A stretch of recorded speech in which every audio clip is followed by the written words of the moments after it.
It's time for Let's Chat with Russtek, a podcast dedicated to helping entrepreneurs just like you. When starting out, entrepreneurs often feel they need to go it alone, and I'm here to tell you that's just not the case. Entrepreneurs have a lot of questions, and this podcast will give you the answers. My name is Nick Russell, and this is Let's Chat with Russtek.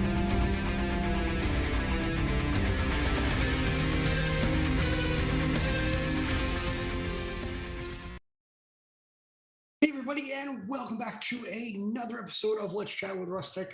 My name is Nick Russell, and once again this week, I want to continue along that journey and that discussion and that chat about being an expert. We've talked about the journey to becoming an expert. We talked about, as an entrepreneur, we all had that spark, that passion that we found in whatever it is that we're doing. And then how we transitioned from just having that idea and that spark into actually starting down that path and becoming an expert in starting out as a reporter and finding out and learning and publishing and doing podcasts and interviewing and all that kind of stuff. And really learning and diving deep to find out how other people in our industries are doing what they're doing and why it's so successful. And then we talked about taking little bits and pieces of everything that we've learned to create our own frameworks in order to use those frameworks to serve our audience and teach them as well and provide as much value to them as well, right? So I want to continue on with that discussion. I want to talk about being that expert and being that leader in your industry and providing value. Now it's funny, when I was at the beer store, and we talked about this before about me being the beer guy, and whenever a customer came in looking for a new beer or they wanted to try something different on a Friday night or a Saturday night, pretty much every store that I had been at, no matter if it was part-time, full-time, or even as manager, my staff or the staff that I was working with that night would come find me in the back or in the office, or if I was serving another customer when I was finished, I would be introduced to a customer that's looking for a new beer. So I was the one that discussed with them the different styles of beer, what they're looking for, and all that kind of stuff. So as that went on, I always said that I was, quote unquote, doing my homework when I brought new beers home. I mean, I'm a big beer guy. I love craft beer. So I'm always trying something different. And the more I had, the more I got to learn the different styles, the different tastes, flavors, the different colors of the beer, if it's an amber or pale or whatever. And then I got to learn what that was paired well with. If you are having a steak dinner, what beer would you want? If you're having fish tacos, what beer would you want? If you're having something spicy, and so on, right? I thought I was a beer expert. Now, really quickly, I realized I wasn't that much of an expert. I knew a lot about beer and about craft beer, and definitely knew a lot about the industry, both from the big guys to logistics to retail to the craft side. But when it actually came to beer, I was far from an expert. Now, when I first started Russtek, now, very early on, I was at an event at a local brewery, and at the time, the brewer there, his name is Michael Beaudoin.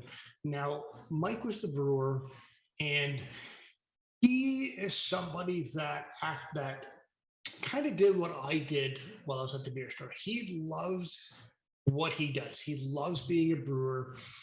And he took things to the next level. So he just didn't stay in the back and brewed all day. He would interact. So in between what he was doing in the back brewing, he would always come up and interact and engage with the customers that were in the tap room. And there was a networking event that he was there still brewing. And he came up and mingled and talked to us about the different beers.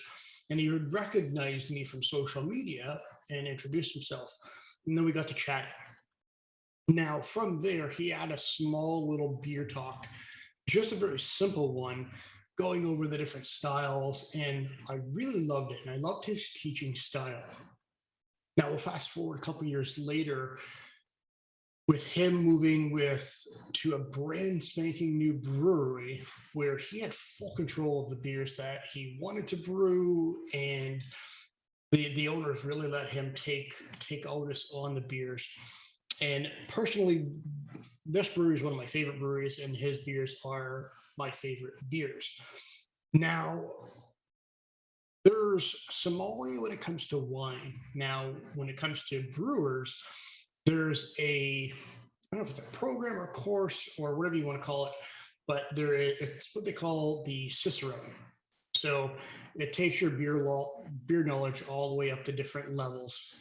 Well, Mike is a master Cicerone. He's at the highest level you can be when it comes to brewing beer and knowledge of beer. He is a true expert when it comes to beer. Now, he is going out of his way in becoming an expert in beer.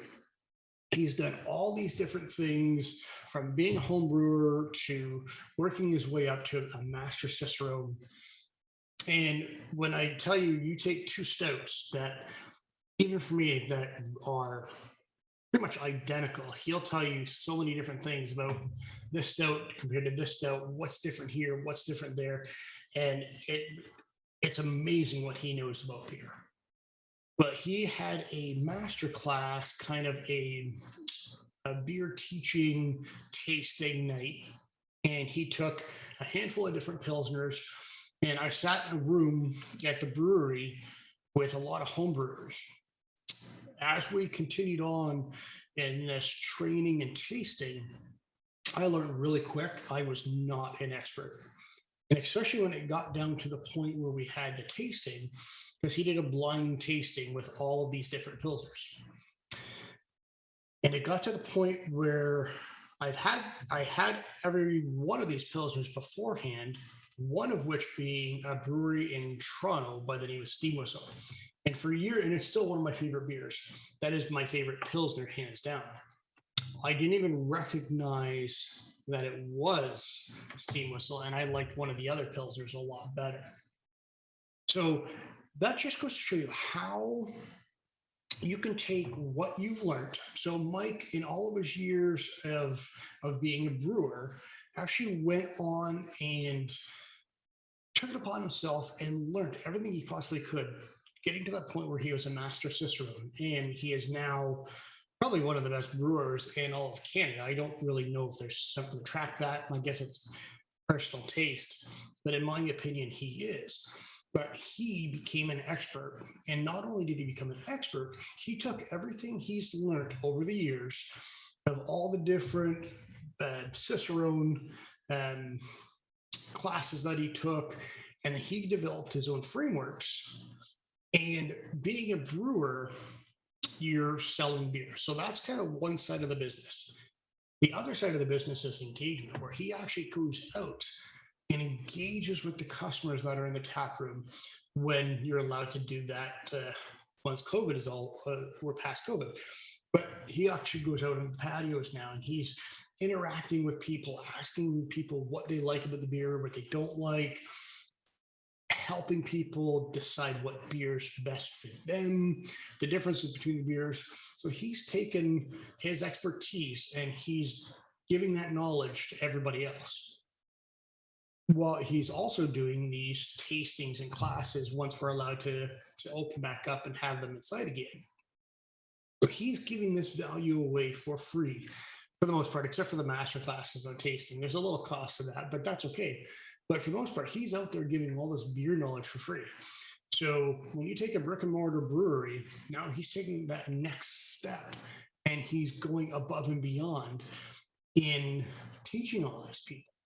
Now, that's just one example. So that's just an example being in a brewery and having a brewer become an expert in going above and beyond and serving his audience. Now, when it really gets down to it, there are three main categories that you can become an expert in and that you're going to market to. There's health, there's wealth, and there's relationships. So I want to ask you this question here. So if you're listening to this podcast, head to our Facebook page and we'll have a discussion there. If you're watching this on YouTube, we can have a discussion in the comments, or if you see this post on Facebook where we promote the podcast. But I want to ask you, out of the three, where is your audience? Is it in health? Is it in wealth? Or is it in relationships? Now, those are just the three main categories. Each of those can be broken up into subcategories that all tie into each one of those. And then from those subcategories, there's different niches. So for example, if you buy and flip houses for a living, that ultimately goes into the subcategory of real estate, which then goes into the category of wealth.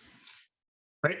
So there's so many different categories that you can go in. So I want to before we dive a little deeper into this topic, I want to really open that conversation up first to see if you guys know and what your main category is when it comes to where you're marketing to. Now, as a marketer, I'm definitely not in health. I'm more in the relationship side of things, kind of in between the wealth and relationship, but in the relationship because I'm building relationships with everybody and I'm helping businesses build that relationship with their audience. And from that relationship, that's where it branches off into some subcategories where you get the ultimate outcome that you're looking for, right? So that's really all I had to say for today. And I really wanted to drive home being that expert and serving your audience. So this whole process we've talked about and becoming that expert, now that you've become that expert, how could you use that knowledge and go out and serve your audience with that? And telling the story about Mike and how he does his things and how he takes his frameworks and teaches his audience and his customers about beer. That's what a true expert is and what he's doing for the community through the brewery and through his own efforts in teaching everybody about craft beer. So if you're in the Windsor area, I'm usually there once a week, once every couple of weeks on the patio. Come say hi, and we'll have a pint. But until then, if you're not from the Windsor area, I can't wait to chat with you again next week. Hold up one quick second. I have one thing to offer you, and it's absolutely free. So just give me about 20, 30 seconds of your time, and I promise you this is going to be worth it. Now, if you've been listening to my podcast, my blogs for the last few weeks, we've been talking about Expert Secrets, a book by Russell Brunson. Now, this is a book you can get absolutely free. All you have to do is click the link to the description of this podcast or YouTube video if you're watching it. But this is not just any book. This is a book that helps you find your message, no matter what your industry is, and use that to serve your audience and become an expert in whatever field it is you're in. Now, this book is what Russell uses, everything from cover to cover. He uses this to coach his clients, and to be one of his clients, he charges $10,000. So you could either spend $10,000 to learn from the best marketer in the world, or you can click the link in the description of this podcast / YouTube video and get your copy of Expert Secrets absolutely free. I've read this book about 4 or 5 times at least, and I use it as a textbook now because it is that good. So again, if you want Expert Secrets for free, something Russell Brunson uses and charges his clients $10,000 for, you get that absolutely free by clicking the link in the description of this video or heading to rustekmedia.com/links and click on the Expert Secrets button.